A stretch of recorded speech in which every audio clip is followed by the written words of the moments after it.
இந்த செடியை வந்து ஆளியலிக்கிழங்கு செடின்னு சொல்லுவோம் நாங்கள், மரமல்லிக்கிழங்கு செடின்னு சொல்லுவாங்க. இது ரொம்ப கஷ்டம் கிடையாது. சும்மா ஒரே ஒரு பீஸ் அதை வெட்டி வச்சாவே இது நல்லா வேறு இறங்கும். இது மஞ்சின்னு சொல்லுவாங்க. கிராமத்தில் வந்து மஞ்சி வெளிக்கிறாங்கன்னா தெரியும், நிறைய பேருக்கு தெரியாது மஞ்சின்றது. மண் கும்பலாக பூச்சி வச்சு சும்மா ஒரே ஒரு களை அதில் ஊனி வச்சிங்கன்னா அந்த கிழங்கு அழகாக இறங்கிடும். அதில் கிழங்கு இறங்கின உடனே பாருங்க ஒரு களை, இந்த மாதிரி களை, இந்த மாதிரி பூ வரணும்.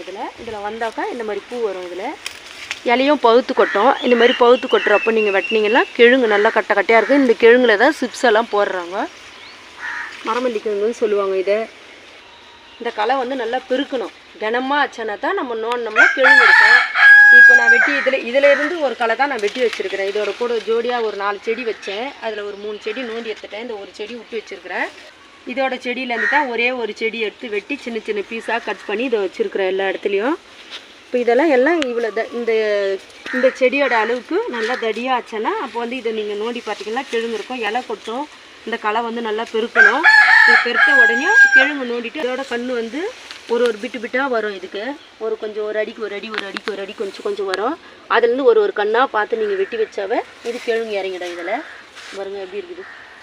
சும்மா ஒரு சின்ன சின்ன பீஸ் வச்சாவே இது ஃபுல்லாக மரம் நல்லா தடியாக ஆச்சுனாவே நீங்கள் வெட்டி எடுத்தால் நல்லா கிழங்கு இருக்குது.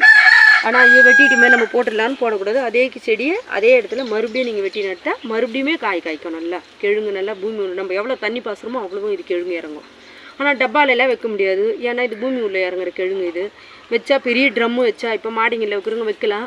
பெரிய ட்ரம்மில் நிறைய மண் கொட்டி வச்சா உள்ளுவே சுற்றி தான் காய்க்கும். ஆனால் பெருக்காது, காய் வந்து கொஞ்சம் சின்னதாக இருக்கும்.